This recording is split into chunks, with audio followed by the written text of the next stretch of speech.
नमस्कार, मैं अजीत आपका अजीत पॉइंट क्लास पे स्वागत करता हूँ।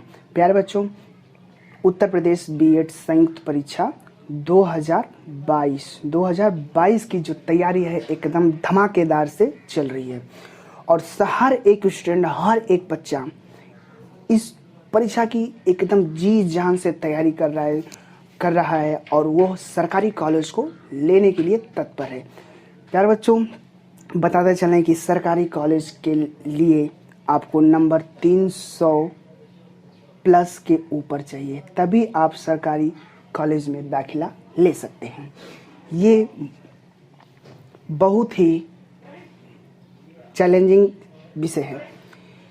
300 प्लस के ऊपर लाना ये अपने आप में एक बहुत बड़ा रणनीति है। ये 300 कम आएगा जब आप एकदम मजे हुए होंगे। तो हमने क्या किया कि हमने 300 प्लस के लक्ष्य को पार करने के लिए हमने सोचा है कि क्यों ना सिलेक्टेड क्वेश्चन को हम पढ़ें।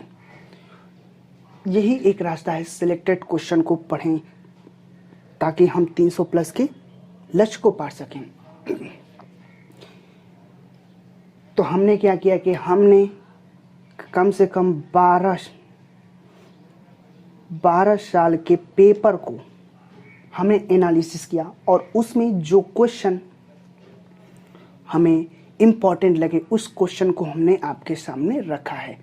ये क्वेश्चन स्टैटिक्स क्वेश्चन है, रिपीटेड क्वेश्चन है, जो कि आपको परीक्षा में ये 300 प्लस पार करने का जरिया बनेगा। ठीक है दोस्तों, तो चलते हैं वो कौन से क्वेश्चन है और आपके सामने हम उसको लाने वाले हैं। चलिए क्वेश्चन की तरफ चलते हैं। जैसे कि क्वेश्चन है, पहला क्वेश्चन है, कैंची किस भाषा का शब्द है? कैंची किस भाषा का शब्द है? ऑप्शन है, पहला है अरबी, दूसरा है फारसी, तीसरा है तुर्की और चौथा है पुर्तगाली। कुछ लोग तो इसमें पहले और दूसरे ऑप्शन में ही फंस जाएंगे, अरबी और फारसी। कोई बोलेगा अरबी है, कोई बोलेगा फारसी है। ये बाबा ना अरबी है ना फारसी है, ये कैंची शब्द है तुर्की। कौन सा है? तुर्की। तो ऑप्शन कौन हो जाएगा? Option C. तुर्की भाषा कैसी है? देखने में लग रहा है कि कैंची भारतीय देशज भाषा है। क्या है? कुछ तुर्की भाषा ऐसे हैं जो देखने में ऐसा लगेगा कि ये तो भारतीय भाषा है, देशज भाषा है। जैसे कूली, नौकर, छतरी, तोप इत्यादि कुछ ऐसी भाषा है जो देखने में तो लग रहा है कि देशज भाषा है, क्योंकि ये देशज भाषा नहीं। ये सब क्या है? ये सब तुर्की भाषा है। क्या है ये सब? ये सब तुर्की भाषा है। ठीक है, ये वेरी वेरी इंपॉर्टेंट क्वेश्चन है, ये बार बार आता है, इसको ध्यान में रखिएगा। चलिए अगले क्वेश्चन की तरफ चलते हैं। अगला क्वेश्चन क्या है? पाठशाला। बोल रहा है कि पाठशाला शब्द कैसा है? ऑप्शन दिया है, रूढ़ है या फिर यौगिक है या फिर योग रूढ़ है या फिर विदेशी है। अब ऑप्शन से ही हम इसको देखते हैं। रूढ़ का मतलब होता है कि ऐसा शब्द जिसको हम खंड न कर सके, जिसको हम खंड न कर सके, उसको ही क्या कहेंगे? उसको ही रूढ़ कहेंगे। तो पाठशाला को हम खंड कर सकते हैं? जी हाँ, पाठशाला को हम खंड कर सकते हैं। और ये भी ध्यान देना, रूढ़ को अगर खंड करेंगे तो उसका अर्थ बेअर्थ हो जाएगा। तो यौगिक का मतलब होता है दो शब्दों को मिलकर बनने वाला शब्द ही क्या कहलाता है? यौगिक। जैसे पाठशाला को हम अलग कर सकते हैं, पाठ प्लस शाला। इसमें पाठ एक शब्द है, शाला एक शब्द है, इसको जोड़ के नया बन गया है पाठशाला। तो ये पाठशाला क्या है? यौगिक। क्या है?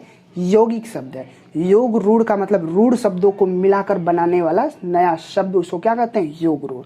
विदेशी मतलब बाहरी भाषा, जैसे तुर्की भाषा था ना, वो बाहरी भाषा, इसीलिए उसको कहते हैं विदेशी भाषा। तो पाठशाला भाषा कैसा हुआ? पाठशाला भाषा हुआ यौगिक भाषा।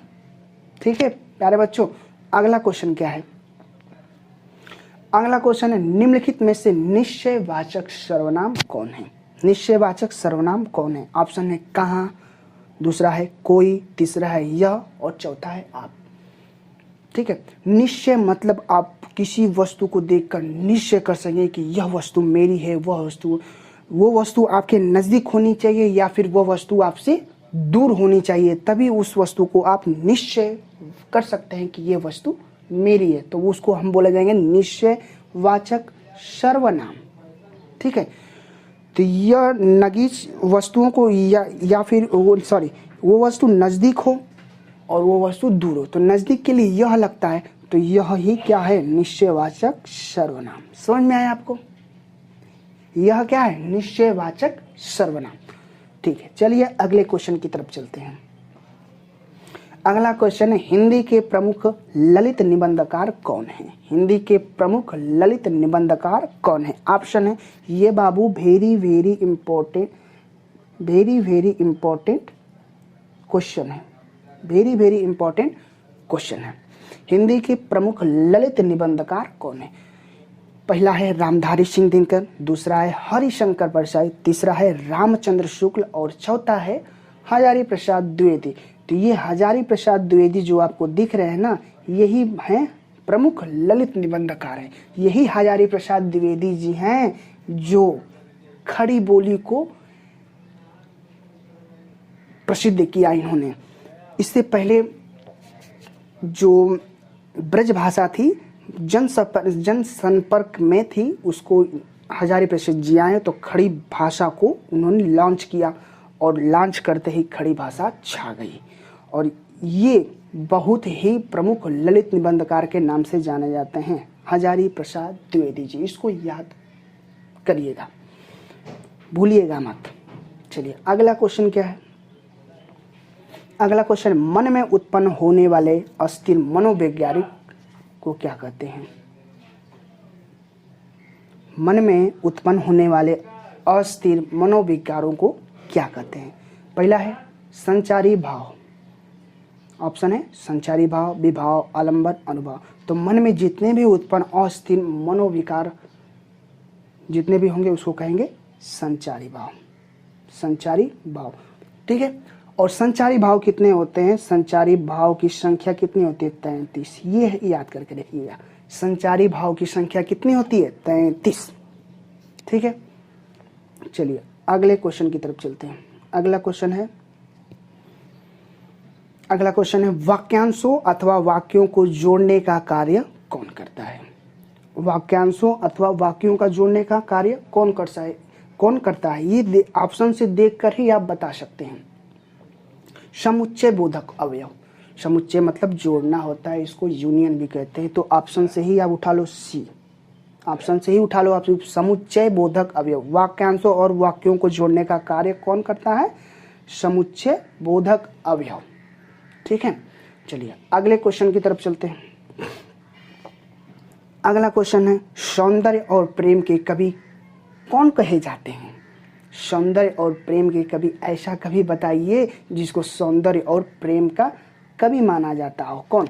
ऑप्शन है रामधारी सिंह दिनकर, दूसरा ऑप्शन है मैथिली शरण गुप्त और तीसरा ऑप्शन है जयशंकर प्रसाद और चौथा आंसर है सूर्यकांत त्रिपाठी निराला। इन चारों में से कोई एक होगा। तो option number C, Jaishankar Prasad. Jaishankar Prasad को सौंदर्य और प्रेम के कवि कहा जाता है, क्योंकि इनकी जितने भी रचना, जितने भी काव्य आएंगे उसमें ये सौंदर्य और प्रेम का ही वर्णन करेंगे, या फिर वो चाहे किसी प्राकृतिक की सुंदरता के बारे में या फिर किसी प्रेम के बारे में ही इनका वर्णन रहेगा। तो इनको क्या कहते हैं? सौंदर्य और प्रेम के कवि किसे कहते हैं? जयशंकर प्रसाद को। किसे कहते हैं? जयशंकर प्रसाद को। चलिए अगले क्वेश्चन की तरफ चलते हैं। एक बात ध्यान, ये बाबू जितने भी क्वेश्चन है ये सब रिपीटेड क्वेश्चन है, इंपॉर्टेंट क्वेश्चन, ये परीक्षा में आ सकते हैं, 100% की गारंटी है। चलिए अगले क्वेश्चन की तरफ। अगला क्वेश्चन श्रव्य काव्य के अंतर्गत आते हैं। मतलब श्रव्य काव्य किसके अंतर्गत आते हैं? नाटक अथवा प्रहसन, कहानी और कविता, या फिर नाटक और व्यंग के, या फिर प्रहसन और कहानी के। तो श्रव्य काव्य क्या होता है? ये एक ऐसा काव्य है जिसको आप पढ़ें या फिर सामने वाला बंदा जो है वो पढ़े, और उसके पढ़ने से या फिर आपके पढ़ने से जो आनंद मिले सुनने से, उसे ही श्रव्य काव्य कहते हैं। तो ये सिर्फ पॉसिबल है ऑप्शन बी से। ऑप्शन बी से कहानी और कविता के अंतर्गत ही कौन आता है? श्रव्य काव्य। कौन आता है? श्रव्य काव्य। ठीक है, इसको ध्यान में रखिएगा, ये स्टैटिक्स क्वेश्चन है। ठीक है, ये स्टैटिक्स क्वेश्चन है, ये कांस्टेंट क्वेश्चन है, बदलेगा नहीं, ये पूरा आता है। अगला क्वेश्चन बोला कि निम्नलिखित में से रूढ़ शब्द बताए ना कि रूढ़ शब्द को हम खंड नहीं कर सकते। अगर खंड कर दिए आप रूढ़ शब्द को तो वो क्या कहलाएगा? वो अर्थविहीन हो जाएगा, उसमें कोई अर्थ नहीं निकलेगा। तो इसमें ये राजपुत्र को भी आप खंड कर सकते हो, चौपाई को भी आप खंड कर सकते हो, और विज्ञान को भी खंड कर सकते हो। एक सरल एक ऐसा शब्द है जिसको आप खंड नहीं कर सकते, यही आपका आंसर होगा। समझ में आया? सरल ही क्या है? रूढ़ शब्द है। ठीक है, चलिए अगले क्वेश्चन की तरफ चलते हैं। अगला क्वेश्चन है, प्रिय प्रवास किसकी रचना है? प्रिय प्रवास किसकी रचना है? ऑप्शन है भारतेंदु हरिश्चंद्र, अयोध्या सिंह उपाध्याय, हरिऔध। तीसरा ऑप्शन है महावीर प्रसाद द्विवेदी, और चौथा ऑप्शन है जयशंकर प्रसाद। ठीक है, तो प्रिय प्रवास किसकी रचना है? कुछ लोग अन्याय हुए किसको मारेंगे? कुछ लोग इसी में फंस जाएंगे, भारतेंदु हरिश्चंद्र में, बोलेंगे यही प्रिय प्रवास है, इन्हीं की रचना है, किंतु ये गलत ऑप्शन है। इसके ऑप्शन कौन से हैं? बी ऑप्शन है, अयोध्या सिंह उपाध्याय, हरिऔध। यही क्या है? प्रिय प्रवास की रचना है। प्रिय प्रवास एक ऐसी रचना है जो वियोगात्मक रचना है, जो कृष्ण और राधा के ऊपर रचित गई है। और किसके द्वारा रचित गई है? अयोध्या सिंह उपाध्याय, हरिऔध के द्वारा। ये भूलिएगा मत। चलिए अगले क्वेश्चन की ओर चलते हैं। अगला क्वेश्चन है, तुमने कैसा शब्द है? तुमने कैसा शब्द है मतलब ये कौन सा पर्सन, हिंदी में अंग्रेजी में बोलते हैं ना पर्सन, तो पर्सन कितने प्रकार के? फर्स्ट, सेकंड, थर्ड, इसलिए हिंदी में भी कितने पर्सन होते हैं? प्रथम, उसके बाद मध्य पुरुष, उसके बाद अन्य पुरुष। ठीक है, अन्य पुरुष। प्रथम पुरुष में क्या होता है? मैं होता है और हम होता है। ठीक है, मध्य पुरुष में क्या आता है? तुम होता है, तुमने होता है। ठीक है, तुमने। अन्य पुरुष में क्या होता है? अन्य पुरुष में वह हो गया। ठीक है, या फिर किसी का नाम हो गया। ठीक, ये क्या अन्य पुरुष में? तो मध्यम पुरुष में कौन आ गया? तुम और तुमने। तुमने कैसा शब्द है? मध्यम पुरुष का। ऑप्शन ए आपका सही जवाब है। ठीक है, तो आगे चलिए अगले क्वेश्चन पे। अगला क्वेश्चन है, खंड काव्य में किसका वर्णन है? खंड काव्य में किसका वर्णन है?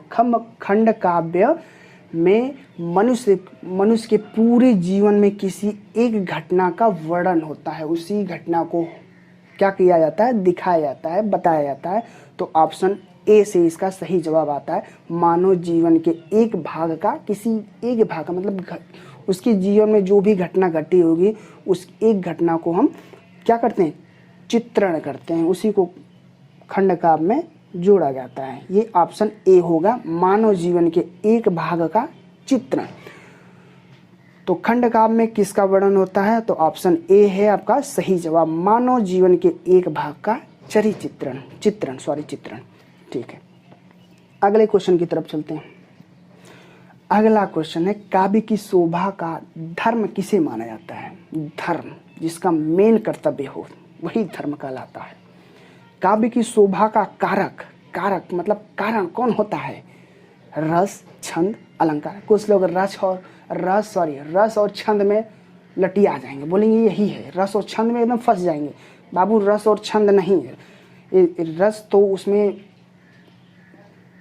रस जो है उसमें भाव को उत्पन्न करेगा। ठीक है, छंद मात्रा वात्रा को उत्पन्न, इससे सुसज्जित नहीं होगा। लेकिन ये जो शोभा बढ़ाएगा ना, ऑप्शन सी बढ़ाएगा। काव्य की शोभा कौन बढ़ाएगा? ऑप्शन सी, जिसको अलंकार कहते हैं।